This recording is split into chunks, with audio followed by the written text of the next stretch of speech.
오늘 우리는 말씀에 있는 특별한 주제를 우리 함께 생각하면서 우리 말씀의 은혜를 나누려고 합니다. 로마서 12장 2절에 있는 말씀, 우리 잘 아시는 말씀입니다. 우리 다 함께 읽겠습니다. 시작. 너희는 이 세대를 본받지 말고 오직 마음을 새롭게 함으로 변화를 받아 하나님의 선하시고 기뻐하시고 온전하신 뜻이 무엇인지 분별하도록 하라. 자, 오늘 여기 보면 변화를 받아 그랬습니다. 변화를 받으라. 예수님 믿었으면 예수님의 형상대로 닮아가는 변화를 받아야 한다. 이렇게 우리에게 말씀해 주고 있는데, 너 스스로 변화되라고 하시지 않고 변화를 받으라. 그리스도의 은혜가 새롭게 하시는 은혜로 우리를 완전히 만들어 주시는 경험을 하라. 이렇게 우리에게 권면해 주고 있습니다. 자, 그런데요, 제가 몇 주 전에 우리 킹 제임스 영어 성경으로 읽다가 이 말씀에 굉장히 깊은 감동을 받았는데요. 여기 킹 제임스 역에는 제가 이 번역을 해보니까 이런 뜻입니다.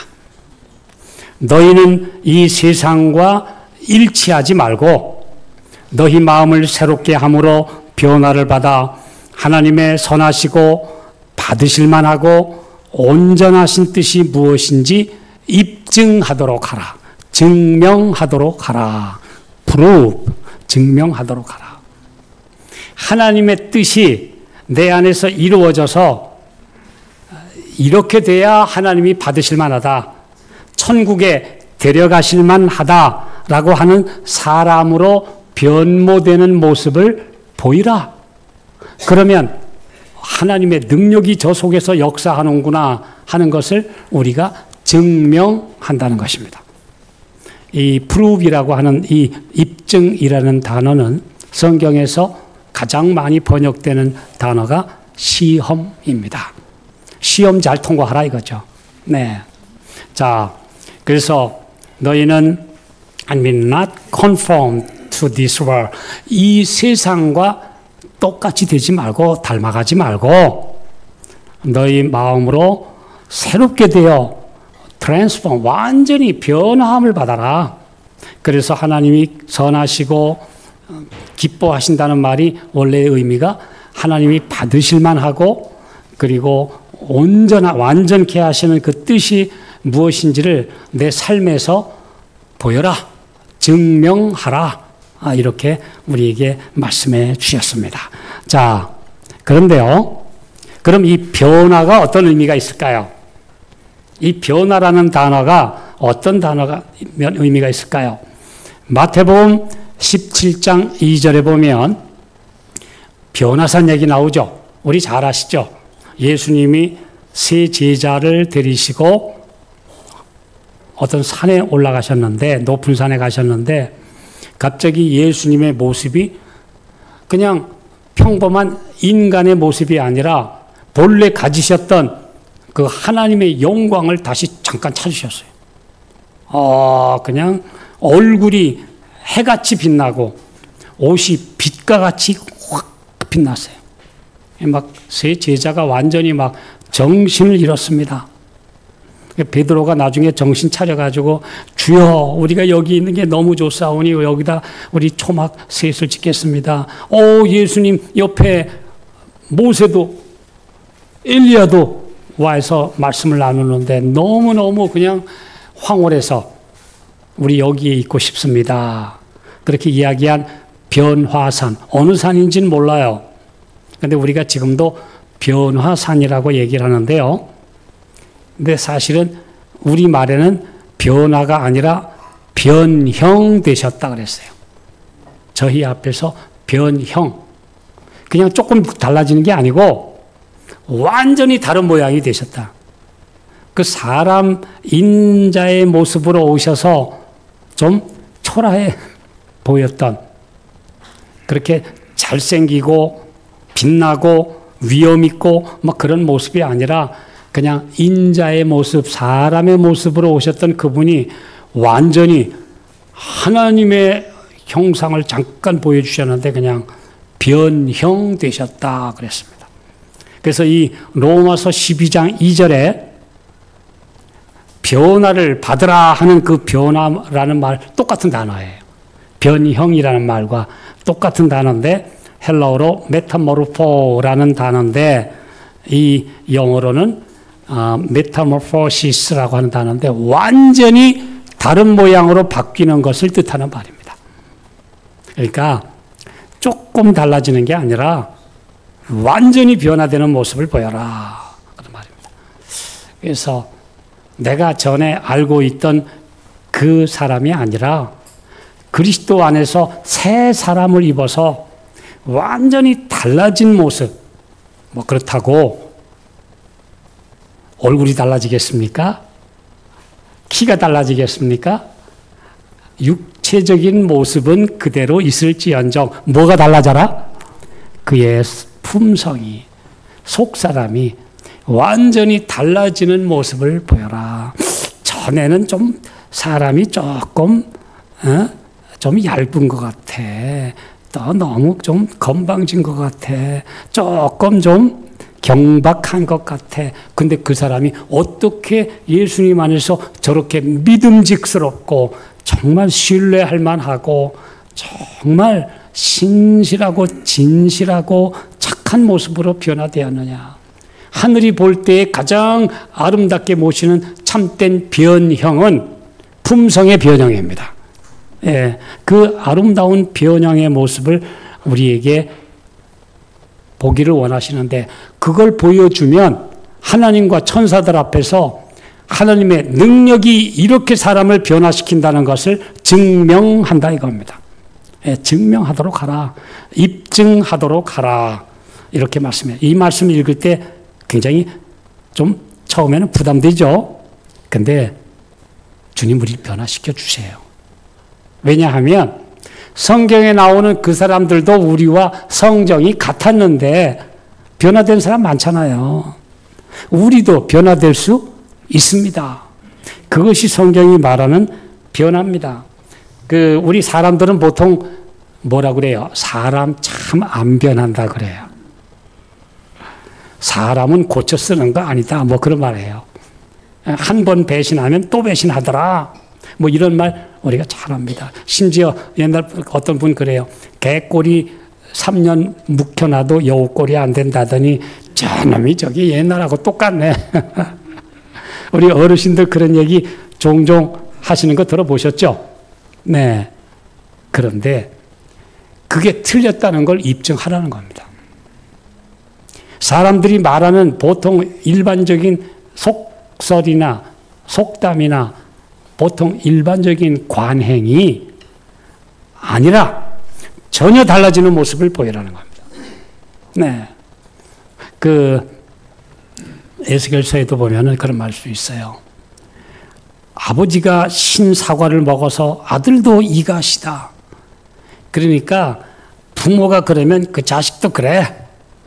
그래서 부모를 보고 자식까지 다 그냥 찍어버리는 그런 속설이 유대에 있었는데 안 돼.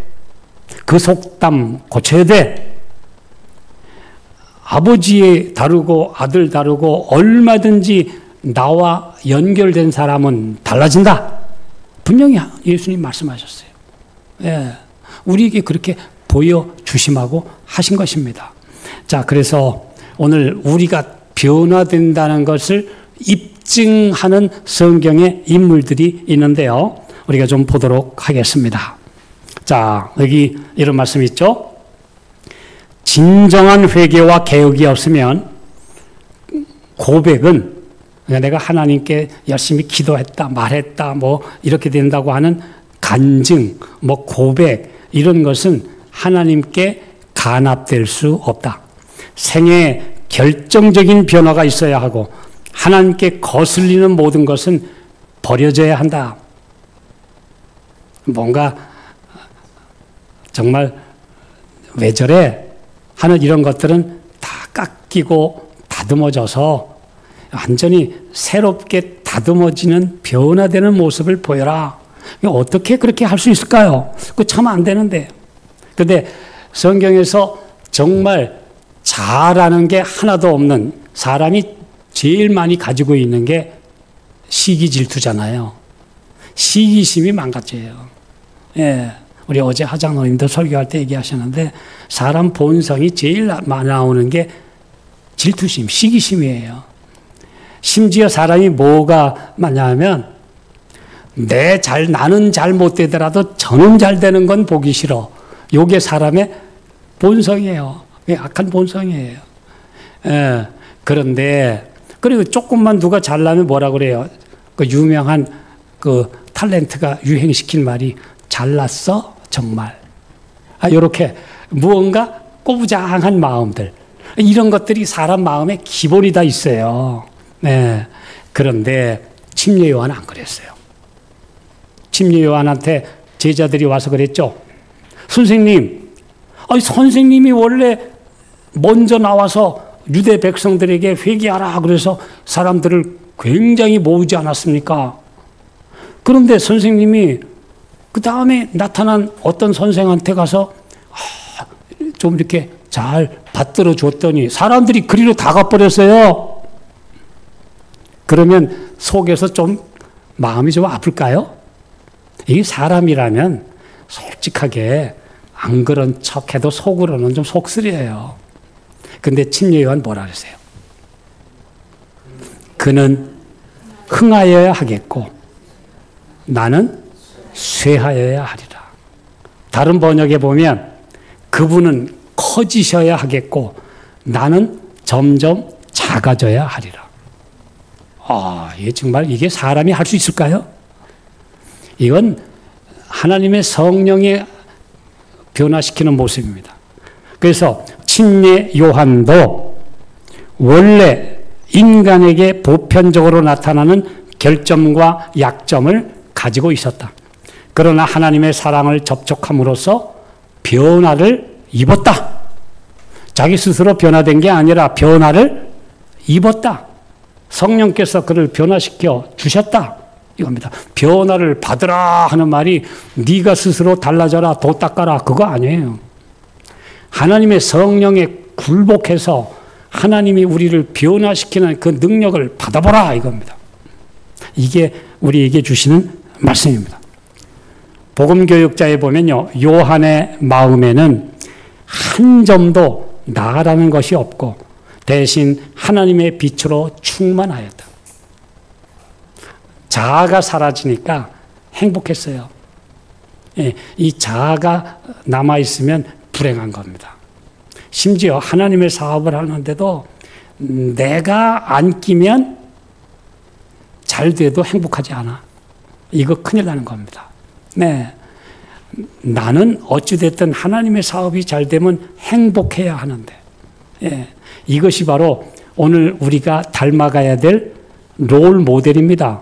모든 하나님의 사업을 하시는 목회자부터 장로님, 집사님들 모든 재직들이 닮아야 되는 정말 모델이 침례 요한같이 되는 겁니다. 나는 없어지고 예수님이 커지고 다른 사람들이 잘하는 모습을 보고 그를 존경하고 그를 정말 밀어줄 수 있는 마음. 이게 바로 참된 변화인데요. 자, 우리 어떻게 그런 변화를 이룰 수 있을까요? 타락한 사람은 마음을 새롭게 함으로 변화를 받아 하나님의 선하시고 기뻐하시고 온전하신 뜻이 무엇인가를 입증할 수가 있다. 이거 없다 그러면 큰일 나요. 사람은 안 됩니다 하면 인간 속담하고 똑같이 되는 거예요. 그러잖아요. 사람 참 변화 안 돼. 그건 하나님의 말씀 아니죠. 그건 하나님의 능력이 역사하지 않는 사람의 얘기고 하나님의 영이 역사하시면 무엇이 우리를 변화시키는지를 증명할 수가 있다. 그가 어떻게 그것을 입증할 수 있단 말인가? 하나님의 성령께서 그의 마음과 정신과 감정과 인격을 점령함으로써 그 일을 할 수가 있다. 하나님의 성령이 내 마음을 확 채우시면 내가 가능하다. 어디에서 그 변화가 드러나는가? 성령께서는 인간의 품성에 실제적으로 역사하셔서 그 결과가 가시적으로 눈에 보일 정도로 나타나게 한다. 변화돼야 합니다. 변화될 수 있습니다. 우리도. 하나님의 성령의 감동이 되면 우리도 진짜 은혜롭고 너그럽고 정말 모든 사람과 화평한 사람이 될 수 있습니다. 우리 분명히 될 수 있다고 했으니까요. 내게 능력 주시는 자 안에서 성령의 감동하에서 내가 모든 것을 할 수 있느니라. 우리 빌립보서 4장 13절에 있는 말씀처럼 될 수 있다는 것입니다. 이것이 하나님의 말씀입니다. 자, 그러면 저는 성경을 읽다가요, 진짜 눈물 나게 울어본 적이 몇 번 있는데요. 꼭 한 장면에서 눈물이 나요. 창세기를 읽다가 꼭 눈물 나는 장면이 하나 있어요. 요셉이 형들하고 극적으로 만나서 나중에는 견디다 못해서 모든 사람을 다 물러가라 놓고 막 통곡하면서 제가 요셉입니다, 형님들. 그 장면 나오죠? 그 장면 읽을 때마다 눈물 나요. 정말 이렇게 극적인 변화가 있을 수 있을까? 요셉이 그냥 근엄한 애굽의 통치자로 아주 그대들은 어디서 왔느냐, 일부러 히브리 말 안 쓰고 애굽 말 써가지고 옆에다가 통역시켜가지고, 그대들은 어디서 왔는가 그랬더니 저희는 멀리 가나안에서 왔습니다. 근데 내가 보니 너희들 수상한데 아닙니다. 저희는 다 한 사람의 아들들입니다. 근데 왜 10명만 왔는고? 또 그래요. 그랬더니 불행하게도 하나들은 없어졌고 막내는 아버지와 같이 있고 저희 지금 10명이 왔습니다. 너희 말이 진짜라면 막내 데리고 와. 그러면 너희가 진짜 간첩이 아니고 한 사람의 좋은 한 집안인지 내가 믿어줄 테니까. 그래가지고 그때부터 이 큰일이 벌어지기 시작하죠. 네, 나오죠. 그럼 나옵니다. 네. 자, 우리 그 장면을 읽으면 나중에는 결국 요셉이 정말 자신을 꾹 참고 형들을 시험을 해요. 나중에 진짜 그 형들이 변화된 모습을 보고 그때는 못 참고 그냥 제가 요셉입니다 하고 형들 끌어안고 울고, 그 장면 볼 때 눈물 안 나면 목석이요. 그 장면 읽고도 감동이 안 되면 성경 다시 읽으셔야 돼요. 최소한 감동받아야 돼요. 그렇죠? 그런 변화가 있었어야 돼요. 자, 우리 유다 봅시다. 그 중에 대표적인 그 10명의 요셉의 형들 중에 진짜 변화된 대표가 유다입니다. 요셉이 17살에 아버지 심부름 잔뜩 짊어지고 갔어요. 너 형들 잘 있나 보고 여기 볶은 곡식이랑 어깨에다 메고 형들한테 갖다 주고 안부 잘 물어보고 잘 있나 확인하고 오너라. 그래가지고 17살 난 요셉이 여기저기 가다 물어보니까 또 저기 갔대요. 어디 도단으로 갔대요. 그래서 찾아갔어요. 근데 요셉이 저쪽 광야에서 이제 형들 있는 대로 양들 치는 대로 찾아가고 있는데 형들이 딱 보니까 아이 저놈이 저기 요셉이네. 저는 죽여버리죠. 얼마나 그 시기 질투심이 심했으면 그 아버지 사랑받는 저 요셉 저거, 아버지가 특별히 컬러풀한 옷도 지어준 녀석 저놈 채색 옷 입은 녀석. 그리고 아버지가 너무 사랑해서 저 녀석한테 아마 재산 다 줄지도 몰라. 이게 저 녀석 아주 죽여버려. 그냥 오는데 형님들 하고 반가워서 오는데 그냥 그 자리에서 붙잡아다가 이놈 죽인다. 그랬더니 뭐라 그래요? 유다가 저 구덩이에다 갖다 던져버려. 큰 형이 그래요. 야, 그러지 말고 우선 죽이지 말고 저 구덩이라도 던져. 그냥 자기가 몰래 살려주려고. 근데 나중에 유다가 뭐라고 그래요? 저기 이스마엘 상인들이 지나가니까 야, 그 뭐 우리 죽여봐야 그 괜히 그 기분 나쁘고 손에 피 묻히면 되냐? 팔아버려. 이거 제안한 녀석이 누구요? 유다예요, 유다. 넷째 아들. 넷째 유다. 자, 유다가 자기 형제에게 이르되 우리가 우리 동생 죽이고 그의 피를 숨긴들 무엇이 유익할까? 자, 그를 이스마엘 사람에게 팔고 우리 손을 그에게 대지 말자. 이렇게 이야기한 사람이 유다였습니다. 악하고 교활하고 그 다음에는 약간 머리까지 굴려서 아버지의 사랑받는 요셉을 없애면 유산 다 차지할 수 있다는 계략까지 그래가지고 형제들을 다 설득한 요 넷째가 바로 유다예요. 팔았어요.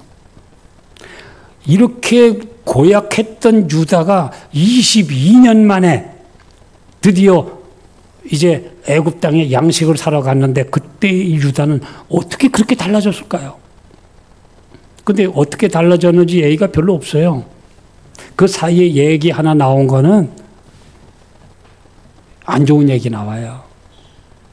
아들이 뭐 어때 죽고 뭐 둘째 또 그래가지고 그 며느리를 어떻게든지 동생한테 주려고 그랬는데 셋째 안 주니까 나중에는 쏘겨가지고 시어머니 아버지하고 관계를 맺고 그 유다 이거 참 안 좋은 이야기만 기록되어 있는데 어떻게 유다가 그렇게 변화될 수 있을까? 저도 참 신기해요.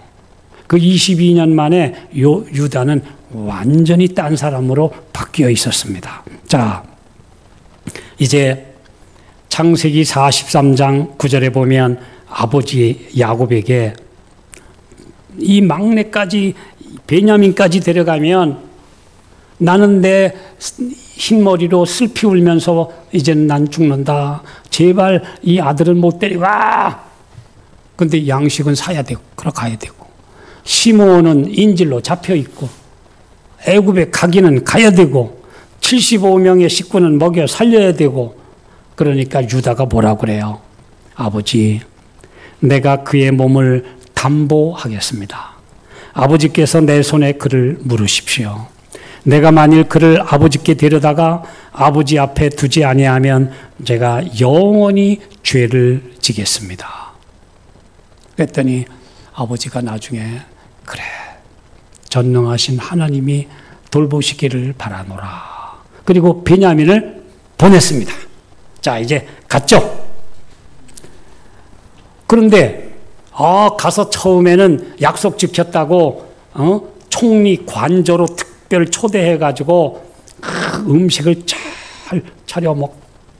그런데 요셉이 이렇게 보더니 그 베냐민을 보더니 너무너무 참을 수가 없어서 한참 울고 나와가지고 선물도 많이 주고 막 5배 주고 그래서 이제는 양식까지 잘 사고 이제는 가벼운 마음으로 출발해서 성을 빠져나와서 이제 가나안으로 출발을 딱 했는데 뒤에서 말발굽 소리가 나오더니 계속 거라 그래요. 너희들 대접 잘 받고 왜 우리 총리 각하의 은잔을 훔쳤느냐? 이제 참 그 해서는 안 될 짓을 좀 한 것 같아요. 제가 봐서는 그렇게 하면 안 되는데. 어쨌든 다 잡혀가가지고 보니까 베냐민의 곡식 자루에 은잔이 딱 들어 있었습니다. 요셉이 저 형들이 베냐민 놔두고 10명이 도망가나 보려고 아주 진짜 가혹한 시험을 한번 치렀어요. 근데 요셉이 그래요. 처음엔 유다가 그럽니다.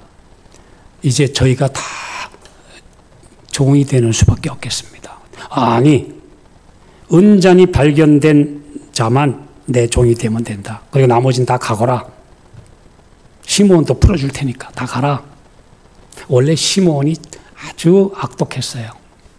이제 다 풀어줘. 그런데 유다가 그때 일장 연설을 합니다. 주의 종이 내 아비에게 아이를 담보하기를 내가 이를 아버지께로 데리고 돌아오지 아니하면 영영이 아버지께 죄를 지리이다 하였사오니 청컨대 주의 종으로 아이를 대신하여 있어서 주의 종이 되게 하시고 제가 잡혀서 대신 노예가 되겠습니다. 그리고 제 동생 베냐민은 제발 올려보내 주십시오. 아이는 형제와 함께 들어 올려보내소서. 제가 어찌 아이와 함께 하지 아니하고 내 아버지께로 올라갈 수 있으리까? 제 아버지에게 화가 미침을 볼까 두려워하나이다. 그렇게 이야기했는데요. 이 구절이 성경에서 히브리어로 기록된 가장 감동적인 연설이라고 합니다. 유다가 그 총리에게 아주 그냥 절체절명의 위기에서 감동적인 연설을 했는데 그 말이 정말 명연설이라고 합니다. 네. 유다는 여기서 진정으로 회개한 사람, 약속된 자손에 합당한 조상, 하나님의 택한 백성에게 그의 이름을 붙이기에 합당한 사람으로 떠올랐다. 유다는 거기서 정말 회개한 사람의 모습을 보였어요. 전에는 그 요셉을 팔아먹자 했던 사람인데 이제는 그 막내 동생 베냐민을 제발 올려보내 주시고 저를 종으로 삼아 주십시오. 저를 죽여달라는 것과 똑같은 겁니다. 예. 제 모든 건 이젠 다 없습니다. 저 막내 동생은 꼭 데려가도록 해 주십시오. 그렇게 간절한 마음으로 총리에게 호소를 합니다. 요셉이 참다가 이젠 더 이상 견딜 수가 없어서 그의 그 넷째 형이 달라진 모습을 보니까 너무너무 감동이 돼서 이제 통곡을 하면서 이제 제가 요셉입니다 하고 밝히는 극적인 장면이 나오죠. 네. 저는 이 장면을 볼 때 얼마나 감동받는지 읽을 때마다 눈물이 나요. 야, 사람이 이렇게 달라질 수 있나? 그 유다가 이렇게 변화될 수 있을까? 우리도 변화될 수 있습니다. 예. 예수 그리스도의 신앙은 생애와 품성의 개혁을 가져온다. 참다운 그리스도인은 인간 본성의 좋지 못한 면들을 변화시키는 은혜를 끊임없이 추구한다. 예, 사람마다 장점도 있고 단점도 있어요. 근데 내 단점을 계속 예수님 앞에 내놓고 주님 저를 변화시켜 주십시오. 제가 왜 저렇게 그렇습니까? 어제도 제가 왜 그렇게 하지 못할 말을 했는지 모르겠습니다. 저를 변화시켜 주십시오. 시편 141편 2절에 보면 주여 오늘도 제 입에 파수꾼을 세우시고 제 입술의 말을 지켜주십시오. 예수님 그러시잖아요. 너희 말을 소금으로 고르게 함같이 은혜스러운 말이 나오게 하라. 전에 제가 성경 공부하러 어떤 반에 가보니까 한 사람 왔어요. 그런데 저는 사람의 입이 그렇게 지저분하니 떠 있는지 처음 알았어요. 아니 세상에 거기 숙녀들이 있는 자리에서 더군다나 성경 공부하러 온 자리에서 말을 하는데 은혜스러운 말은 하나도 없고 아주 사납고 음탕하고 이런 말만 나오는데 어떻게 저 사람 평생에 사는데 인격이 저렇게밖에 안 되나? 입에서 듣기가 민망해서 들을 수 없는 말들이 그냥 입에서 그냥 막 쏟아져 나오는 겁니다. 옆에 있는 분들이 다 민망해 하는데 그것도 모르고 잘난 채 혼자서 더러운 말을 쏟아내는 사람 봤어요. 정말 안타까웠어요. 어떻게 저렇게 살았을까? 근데 오늘 그리스도 안에서 우리의 모습이 변화될 수 있습니까? 느부갓네살 왕 보세요. 이건 얼마나 사나운지 너희들 그 꿈과 그 해석을 알아내지 못하면 그 몸을 쪼개고 그 그 집은 공동 변소를 만들어라. 거기 걸음터를 삼으란 말의 원어의 뜻은요, 공동 화장실이에요. 동네 변소 만들라는 거예요. 너희들 그 꿈과 해석을 알아내지 못하기만 하면 그냥 입에서 그냥. 근데 이 사람 말은 말만 공갈이 아니고 말만 겁주는 걸 공갈이라고 그러죠. 이 사람은 실제로 그렇게 할 수 있는 힘이 있어요, 없어요? 있죠. 무지막지한 황제인데 그 몸을 쪼개고 그 집을 화장실을 만들어라. 정말 이렇게 무시무시하던 왕이 7년 동안 미치고 왕이가 됐다가 난 다음에 다니엘서 4장에 보면 그의 입에서 얼마나 은혜스러운 말이 나옵니까? 내가 지극히 높으신 분의 기사를 여러 사람들에게 알게 하기를 즐겨하노라. 원하노니 내 나라에 있는 모든 백성들이여 그대들에게 많은 평강이 있을지어다. 이거 완전히 예수 믿는 사람이야. 그죠? 그 느부갓네살 왕, 그 사납던 황제가 어떻게 그렇게 변화돼서 원하노니 그대들에게 많은 평강이 있을지어다. 전에는 이젠 다니엘의 세 친구가 보니까 하나님이 맞아. 이젠 이 하나님한테 함부로 말하는 자는 또 그 몸을 쪼개. 하나님을 그게 믿는다고 하는 겁니까, 그게? 그렇게 사납던 황제가 내가 지극히 높으신 하나님이 내게 베푸신 이적과 기사를 그대들에게 알게 하기를 즐겨하노라. 크도다 하나님의 은혜여 하시는 놀라운 이적이여 하나님을 찬양하리로다. 그 느부갓네살 왕 진짜 변화됐어요. 그렇죠? 근데 우리도 그렇게 변화될 수 있다 이겁니다. 네, 우리도 그렇게 변화될 수 있다. 우리에게 말씀해 주십니다. 가룟 유다가 만일에 예수님이 그 발을 씻기실 때, 주님은 어떻게 이렇습니까? 저는 지금 당신을 배반해놓고 지금 오늘 밤에 팔아 넘기려고 하는데 어떻게 내 발을 씻어주십니까? 이 착한 분을 내가 어떻게 배신할 수 있겠습니까? 하고 예수님 앞에 무릎 꿇었다면 새 사람 될 수 있었습니까? 있었습니다. 새 사람 되는 비결은 양심이 캥길 때 무릎 꿇는 겁니다. 네, 내 양심이 나를 두드릴 때 그냥 그 자리에서 복종하면 달라집니다. 그런데 양심의 소리를 무시하면 그대로 멸망을 향해서 직진하는 겁니다. 이것이 바로 변화됨의 비결입니다. 변화됨의 비결은 굴복입니다. 예수님, 저를 받아주십시오. 이것이 바로 참된 변화의 비결입니다. 자, 우리 고린도후서 3장 18절에는 말씀입니다. 다 같이 읽어보실까요? 시작. 우리가 다 수건을 벗은 얼굴로 거울을 보는 것 같이 주의 영광을 보매 저와 같은 형상으로 화하여 영광으로 영광에 이르니 곧 주의 영으로 말미암음이니라. 그런데 어떤 설교든지 설교가 오래 나오면 명설교인데 제가 중학교 2학년 때 한 선생님이 설교하시면서 이 얘기를 하셨어요. 여기 저와 같은 형상으로 화하여라는 화가 이게 무슨 화예요? 한자로 말하면 될 화, 변화된다 이 말입니다.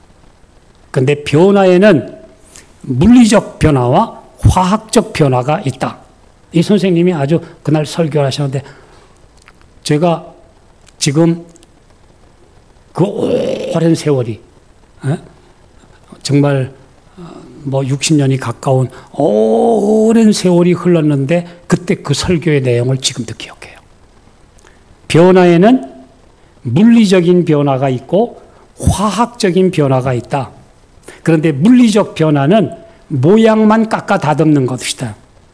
나무 갖다가 깎아 다듬어서 책상도 만들고 의자도 만들고 여러 가지 만드는데 그건 물리적 변화, 모양만 바뀌는 것이고 성질은 그대로 있는 것이다. 그런데 저 날아가는 산소 둘 붙잡아다가 산소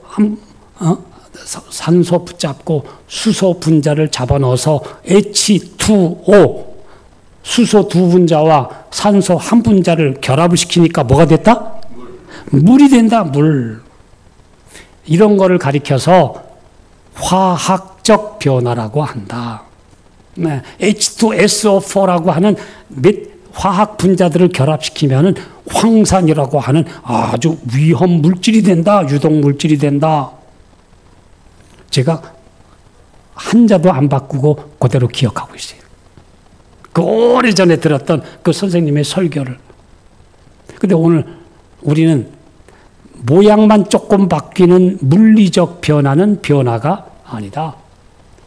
근본적으로 본성이 변화되는 화학적 변화가 일어나야 완전한 변화가 된다. 그런데 여기에 나오는 이 변화는 저와 같은 형상으로 화하여 영광으로 영광에 이르는 변화는 바로 성령으로 되는 변화인데 이건 완전한 변화다. 제가 그때 그 설교를 지금도 기억하고 있습니다. 예수님이 왜 제자들 데리고 변화산에 올라가셔서 변형되셨을까요? 너희도 이렇게 된다는 겁니다. 오늘 우리가 예수님을 닮아가서 계속 예수님의 은혜로 품성이 변화되면 예수님 재림하실 때 우리도 신의 본성으로 신의 형상으로 변화돼서 그때 완전히 썩지 않을 영광의 몸으로 변화되는데 바로 그 빛나는 몸으로 우리도 변화될 것이다. 이거 보여주신 거예요.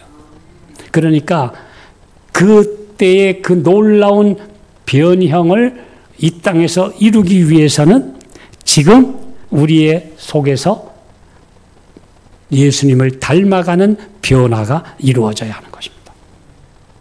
저는 지금도 제가 정말 잊지 못하는 한 장면이 그보다 더 어렸을 때 저 산골에 있을 때 어느 날 우리 어머니가 매일 아침에 좀 엄하게 교육시켰어요. 야, 성경 읽어. 성경을 무조건 하루에 20장씩 읽었어요.